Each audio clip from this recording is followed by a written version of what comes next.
What happens when Hollywood's most respected icon walks onto a morning talk show expecting a simple conversation about his legacy, only to be blindsided by a host who decides to turn the interview into a personal attack?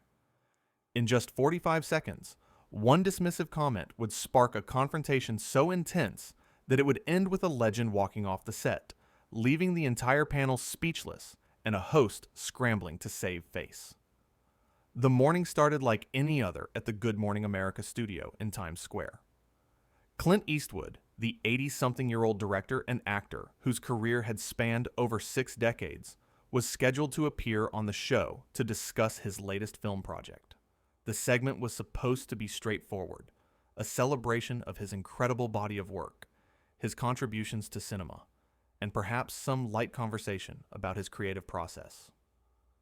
Lara Spencer sat at the desk, flanked by Michael Strawn and Robin Roberts. The energy in the studio was upbeat as they came back from a commercial break. The audience applauded as Clint walked onto the set, dressed simply in a dark blazer and button-down shirt.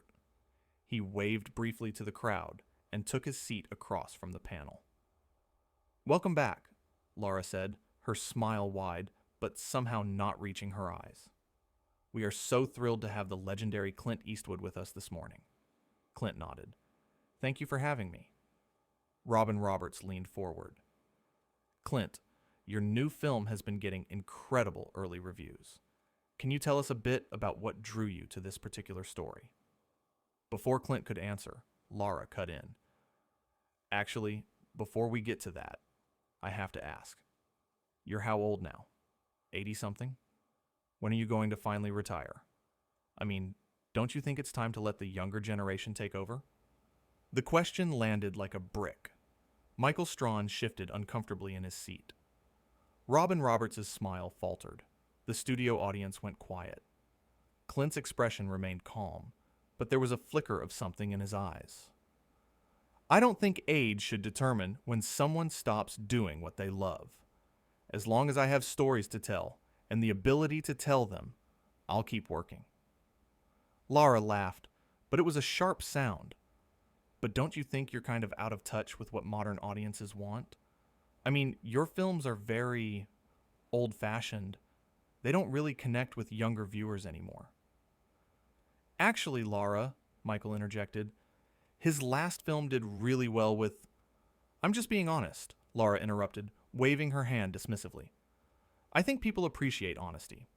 Clint, you have to admit, the industry has moved past your style of filmmaking." Clint's jaw tightened slightly. "I disagree. Good storytelling is timeless. It doesn't matter if you're 25 or 85. If you have something meaningful to say, people will listen." "But do they, though?" Lara pressed, leaning back in her chair with an expression that could only be described as smug. "Your last few films haven't exactly been box office smashes. Maybe that's the market telling you something." Robin Roberts tried to steer the conversation. "I think what's remarkable about your career, Clint, is the consistency and quality—" No, let him answer," Lara said, cutting Robin off again. "I want to know if he really thinks he's still relevant in today's Hollywood, because from where I'm sitting, it seems like the industry has moved on. Superhero movies, franchises, streaming content. That's what people want now. Not," she paused dramatically, "whatever it is you're making." The dismissiveness in her tone was unmistakable. Several audience members shifted uncomfortably in their seats. Clint remained calm, though his eyes had taken on a sharper focus. "The industry is always changing. It always has been. When I started out, they said television would kill movies. Then it was home video. Then the internet. But good stories survive all of that. They transcend trends." "That's a nice philosophy," Lara said, her tone suggesting it was anything but. "But philosophy doesn't sell tickets. And your recent films, well, let's just say they haven't exactly set the box office on fire." "Lara," Michael Strawn interjected, his discomfort now visible. "I don't think we need to—" "What?" Lara turned to Michael. "We're having a conversation. This is what conversations look like. Honest, direct, Real. This isn't a conversation, Clint said quietly. A conversation involves two people speaking with each other. What you're doing is speaking at me. There's a difference. I'm asking you questions, Lara insisted. That's literally my job. Your job is to interview people. Yes, Clint agreed. But there's a way to do that with respect. You can ask challenging questions without being insulting. You can explore difficult topics without being condescending. What you're doing is neither challenging nor insightful. It's just mean. Lara's face reddened. Mean? I'm being mean? I'm trying to have a real conversation about the state of your career. No, you're not, Clint said, his voice steady. You're trying to embarrass me. You're trying to create a moment where you look tough and I look foolish. But that's not going to happen. I think you're being paranoid, Lara said, but there was a defensive edge to her voice now. Am I? Clint leaned forward slightly. Then explain to me why every single question you've asked has been framed negatively. Why you focused entirely on age, on box office numbers, on suggesting I'm irrelevant. If you wanted a real conversation about my career, you would have asked about the work itself, about the process, about what drives me creatively. But you haven't asked any of those things. Robin Roberts nodded slowly, and it was clear she agreed with his assessment. Clint makes a good point. Maybe we can shift gears and talk about... I don't need you defending him, Robin, Lara snapped, then seemed to catch herself. What I mean is, I'm conducting this interview. Then conduct it properly, Clint said. Ask real questions. Show some genuine curiosity about something other than my age and box office receipts. Lara's jaw tightened. Fine. Let's talk about your directing style. Some critics have said it's become formulaic, that you're essentially making the same film over and over. What do you say to that? I'd say that's their opinion, Clint replied. Critics are entitled to their views, but I make the films I want to make. I tell the stories that interest me. If some people think that's formulaic, that's their prerogative. So you don't care what critics think? Lara asked, and there was a triumphant note in her voice, as if she'd caught him in something. I didn't say that, Clint clarified. I said I make the films I want to make. Of course I pay attention to criticism. Any artist does. But I don't let it dictate what I do. There's a difference between being informed by criticism and being controlled by it. That sounds like a convenient way to ignore when people tell you your work isn't good, Lara said. The studio went very quiet. That last comment had crossed a line, and everyone knew it. Clint stared at her for a long moment. You think my work isn't good? It wasn't a question. It was a statement, hanging in the air between them. I didn't say that, Lara backtracked quickly. You just did, Clint said.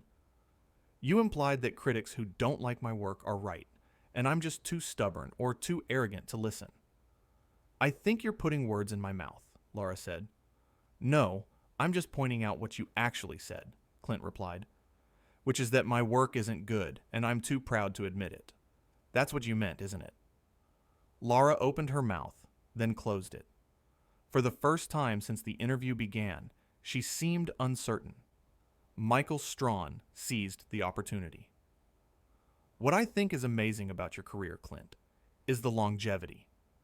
Not many people can say they've been relevant for over 60 years. Thank you, Michael, Clint said, but he didn't take his eyes off Lara. But I'd like to hear what Lara has to say. She started this conversation. Let's finish it. There's nothing to finish, Lara said, trying to regain her composure. I think we've covered this topic. Have we? Clint asked. Because it seems to me like you wanted to make a point about my career, my relevance, my worthiness to still be making films. And now that I'm pushing back, you want to move on. That's convenient. I'm not trying to be convenient, Lara said. I'm trying to do my job. Then do it, Clint challenged. Ask me a real question, not a setup, not a gotcha. A genuine question about my work, my process, anything that shows you actually care about the answers. The tension in the studio was now almost unbearable. The cameras continued rolling, capturing every moment of this increasingly uncomfortable exchange. Robin Roberts looked at Lara, silently pleading with her to back down, to steer the interview in a different direction. But Lara's pride wouldn't let her. "Fine," Lara said, her voice tight. "Here's a genuine question. Do you ever look at the current state of Hollywood, at the young directors doing innovative work, and think maybe your time has passed? Maybe you should step aside and let fresh voices have their moment?" And there it was. The question that would become the breaking point. The audience was silent. Michael Strawn closed his eyes briefly, knowing this was not going to end well. Robin Roberts looked down at her notes, unable to watch what was about to unfold. Clint's expression didn't change, but something in his eyes did. A decision being made. A line being drawn. "Is that what you think you're doing?" he asked quietly. "Representing fresh voices? Speaking for the next generation?" "I'm asking you a question," Lara said. "No," Clint said. "You're trying to push me into saying I'm finished. You're trying to get me to validate your obvious belief that I don't belong here anymore. Well, I'm not going to do that. Not because I'm arrogant, but because I don't believe it's true. And more importantly, I don't believe you get to decide when someone else's career should end." "I'm not trying to decide anything," Lara protested. "Yes, you are," Clint said. "That's been the entire point of this interview. You've decided I'm past my prime, and you invited me here to make me admit it on national television. Well, I'm sorry to disappoint you, but that's not going to happen." The tension in the studio was now almost unbearable. The cameras continued rolling, capturing every moment of this increasingly uncomfortable exchange. Robin Roberts looked at Lara, silently pleading with her to back down, to steer the interview in a different direction. But Lara's pride wouldn't let her. Clint took a breath, maintaining his composure. "I don't measure my relevance by box office numbers alone. I make films that I believe in, that say something worth saying. That's always been my approach." "That's very noble," Lara said, her tone dripping with condescension. "But at some point, don't you think it becomes vanity? Holding on to this career when maybe, just maybe, your time has passed?" Michael Strawn looked like he wanted to crawl under the desk. "Lara, I don't think... I'm just asking the questions everyone's thinking," Lara said. "Someone has to." Clint's eyes narrowed. "Is that what you think you're doing? Asking brave questions?" "I'm doing my job as a journalist," Lara replied. "A journalist," Clint repeated slowly. "I've been interviewed by real journalists. People who ask thoughtful questions, who are interested in actual conversation. This isn't journalism. This is you trying to create a moment at my expense." Lara's face flushed. "Excuse me?" "You heard me," Clint said, his voice steady but firm. "From the moment I sat down, you've been trying to provoke me. The age comments, the suggestions that I'm washed up, the dismissal of my work. This isn't an interview. It's an ambush." "I think you're being overly sensitive," Lara shot back. "If you can't handle a few tough questions, maybe you shouldn't be doing interviews." Robin Roberts finally found her voice.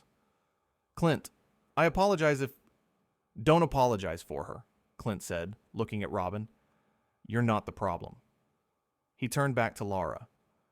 "You want to know if I think I'm still relevant? Here's your answer. I don't spend my time worrying about what people like you think. I make films because I have stories to tell. I've earned the right to do that through decades of hard work and dedication to the craft. I don't need validation from someone who thinks asking insulting questions makes them a serious interviewer." The color drained from Lara's face. "How dare you? How dare I?" Clint's voice rose slightly, though he never lost control. How dare you invite me onto your show under the pretense of a respectful conversation and then spend the entire time trying to tear me down? What did you think would happen? That I would just sit here and smile while you insult my life's work? Michael Strawn attempted to mediate. Let's all take a breath here. Maybe we can... No, Clint said, holding up a hand. I don't think we can. I've been in this industry for over 60 years. I've worked with the best. I've been directed by legends, and I've directed films that people still watch and talk about. I don't need to justify my existence to anyone, especially not on a morning talk show. Lara's voice took on a defensive edge. You're blowing this way out of proportion. I was simply trying to have an honest conversation about the reality of aging in Hollywood. An honest conversation? Clint shook his head. You weren't interested in honesty. You wanted to humiliate me. You wanted a viral moment. Well, congratulations. You got one. I think you're being incredibly rude, Lara said, her voice rising. I'm the host of this show. You don't get to come here and attack me. Attack you? Clint's voice remained level, but there was steel beneath it. I'm simply responding to your attacks. That's not the same thing. I haven't attacked anyone, Lara protested. I asked legitimate questions about your career trajectory. No, you made judgments, Clint corrected. You told me I was out of touch. You said my films don't connect with audiences. You suggested I should retire. Those aren't questions. Those are statements dressed up as questions. Lara crossed her arms. Well, I'm sorry if the truth hurts. The audience gasped audibly at that. Even some of the camera. Operators shifted uncomfortably behind their equipment. The truth, Clint repeated, shaking his head slowly. You think you're delivering truth? Let me tell you something about truth. Truth requires knowledge. It requires understanding. It requires respect for the subject you're discussing. What you've been doing here is none of those things. Oh, please, Lara scoffed. Don't lecture me about journalism. Someone should, Clint said, because what you're doing here isn't it. Real journalists do their homework. They know their subject. They ask questions designed to illuminate, not humiliate. Michael Strawn leaned forward. Maybe we should all just...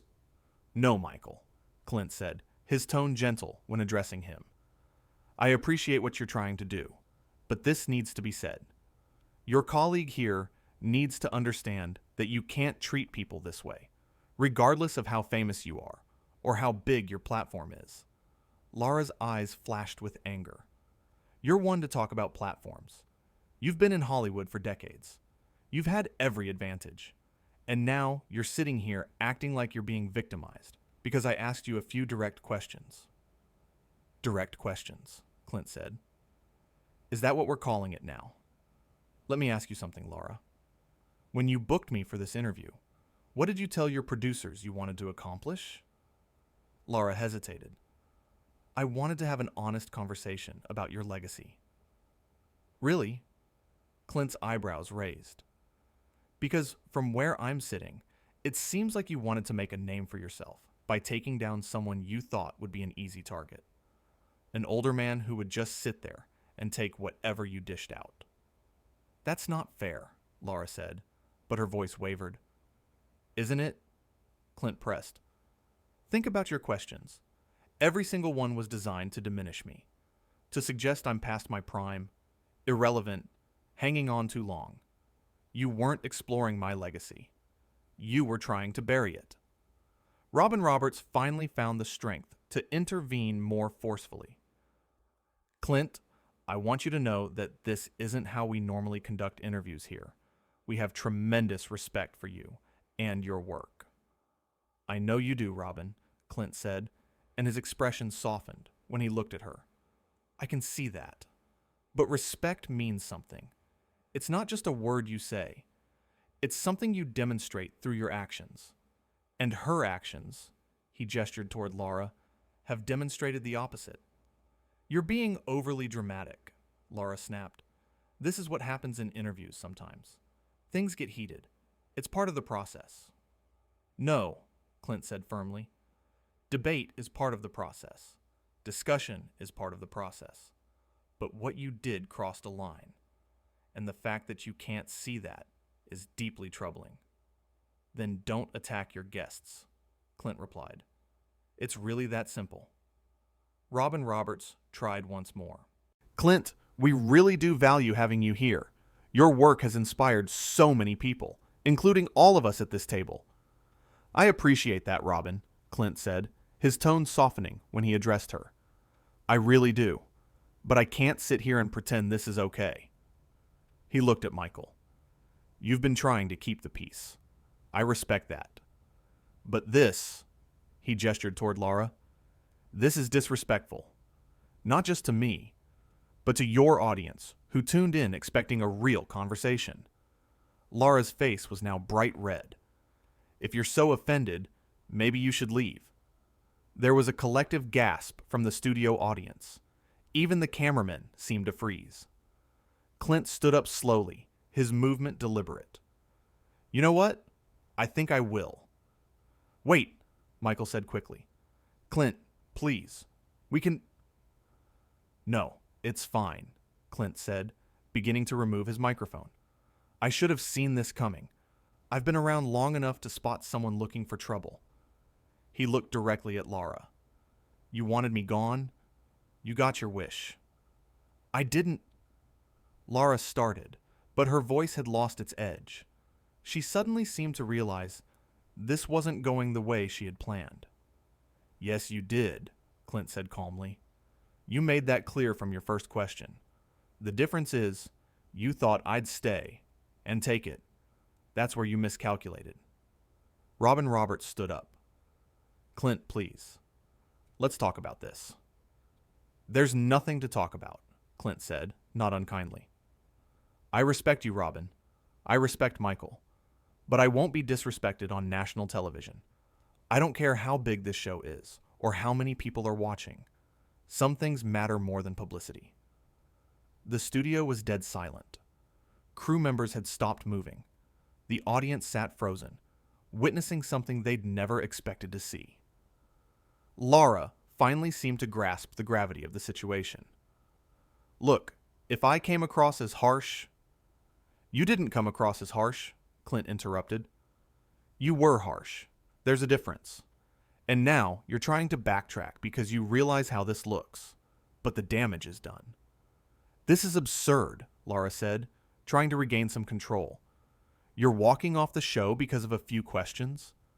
I'm walking off because you insulted me repeatedly and then acted surprised when I called you out on it, Clint replied. I've been doing interviews for longer than you've been alive. I know the difference between tough questions and personal attacks. What you did was the latter. Michael Strawn stood as well. Clint, man, I'm sorry. This got out of hand. It's not your fault, Clint said. You tried to redirect. You tried to keep things civil. I saw that. He looked back at Lara one more time. Maybe use this as a learning opportunity. Being provocative isn't the same as being good at your job. With that, Clint Eastwood walked toward the edge of the set. The cameras followed him as he moved past the crew, past the stunned producers, toward the exit. His posture was straight, his pace measured. There was no storming off, no dramatic flourish. Just a man who had decided he deserved better. Robin Roberts called after him. Clint, wait. He paused at the edge of the stage and turned back. Thank you for trying, Robin. Really. But I think we're done here. The cameras captured his final steps as he disappeared behind the backstage curtain. The studio remained silent for what felt like an eternity. Then, slowly, a few people in the audience began to clap. Then, more joined. Within seconds, a significant portion of the studio audience was applauding, not for the show, but for the man who had just walked off it. Lara Spencer sat frozen at the desk, her face a mixture of shock and embarrassment. Michael Strawn looked down at his hands. Robin Roberts stared at the empty seat where Clint had been sitting just moments before. We're going to take a break, Robin finally said to the camera, her voice strained. As the show cut to commercial, the reality of what had just happened began to sink in. The crew buzzed with whispered conversations. Producers rushed around frantically, and at the center of it all sat Lara Spencer, realizing that her attempt to create a memorable interview had backfired spectacularly. Michael turned to her. "What were you thinking?" "I was just trying to make it interesting," Lara said weakly. "Interesting?" Robin's voice was sharp. "You insulted a legend on live television. That wasn't interesting. That was career suicide." "He overreacted," Lara insisted, but her voice lacked conviction. "No," Michael said firmly. "He reacted exactly how anyone would when they're being disrespected. You kept pushing and pushing. We all saw it. Everyone watching saw it." Lara opened her mouth to respond, but nothing came out. What could she say? The footage would speak for itself. Millions of people had just watched her systematically insult one of Hollywood's most respected figures until he had no choice but to leave. Robin Roberts shook her head. "Do you understand what you've done? Clint Eastwood doesn't do many interviews anymore. He came here as a favor, to talk about his work, and you turned it into a circus." "I was trying to ask real questions," Lara said, but even she didn't sound like she believed it anymore. "Real questions?" Michael's voice was incredulous. "Asking him when he's going to retire because he's old? Telling him his films are irrelevant? Those weren't questions, Lara. That was you showing off, trying to prove you could take down someone important." The stage manager approached. "We're back in 2 minutes." Robin took a deep breath. "We need to address this when we come back. We can't just pretend it didn't happen." "What do we say?" Lara asked, and for the first time, there was genuine fear in her voice. "The truth," Robin said, "that the interview took an unexpected turn. That we apologize to Clint and to our viewers for what they just witnessed." "I'm not apologizing," Lara said suddenly, a flash of her earlier defensiveness returning. "He was rude to me." Michael and Robin exchanged a look of disbelief. "Are you serious right now?" Michael asked. "Did you watch the same interview we just did?" "He attacked me," Lara insisted. "He defended himself," Robin corrected. "After you spent 5 minutes attacking him.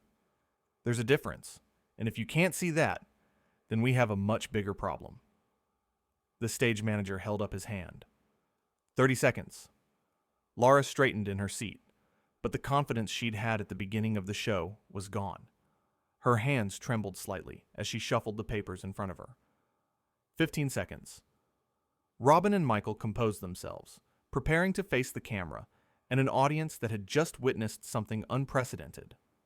Lara sat between them, suddenly looking very small. And we're back in 5, 4, 3. The red light on the camera blinked on. Robin Roberts looked directly into it, her expression serious. "Welcome back. As you just saw, our interview with Clint Eastwood ended unexpectedly. We want to acknowledge what happened, and..." But as Robin spoke, the damage was already done. Somewhere in New York, Clint Eastwood was leaving the building, his dignity intact, his principles uncompromised. He had walked into that studio as a legend and walked out as something more. A reminder that respect isn't negotiable, no matter how big the platform or how bright the lights. The interview that was supposed to be a celebration had become a confrontation. The host who thought she could create a moment had indeed created one, just not the kind she had imagined. And the guest who had simply wanted to talk about his work had instead delivered a masterclass in standing up for oneself with grace and strength. In the end, it wasn't about who won or lost. It was about a 70-year career being dismissed by someone who had never walked a mile in those shoes. It was about arrogance meeting experience. It was about a host who forgot that her job was to listen, not to lecture. As the show continued and Robin Roberts tried to smooth over the disaster, the real story was playing out in living rooms across the country. Viewers were picking up their phones, posting about what they'd seen, sharing their thoughts. And the consensus was clear.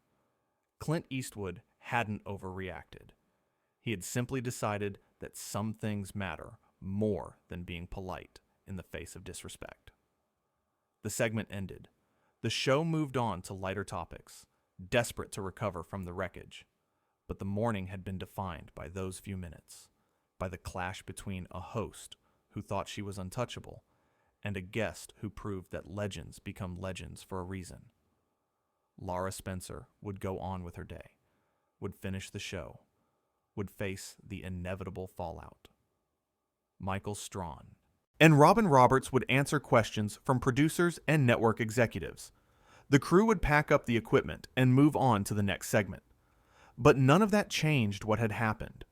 In front of millions of viewers, a respected icon had been pushed too far and had made the choice to walk away. Not in anger, not in rage, but with a quiet dignity that spoke louder than any shouting match ever could. The moment would be replayed endlessly. It would be analyzed and debated. People would take sides, but those who watched it unfold in real time would remember the feeling in that studio when Clint stood up and decided enough was enough. They would remember the silence that followed his departure, the applause from the audience that seemed to come from somewhere deep, an acknowledgement that they had witnessed something important, a line being drawn, a stand being taken. And they would remember Lara Spencer's face as she realized, too late, that she had made a catastrophic miscalculation. That in her quest to be provocative, she had forgotten the most basic rule of interviewing: respect your guest, or don't be surprised when they refuse to play along. The show eventually ended. The credits rolled. The audience filed out. The lights dimmed. But the impact of those few minutes would linger far longer than anyone at that desk could have imagined when the morning began.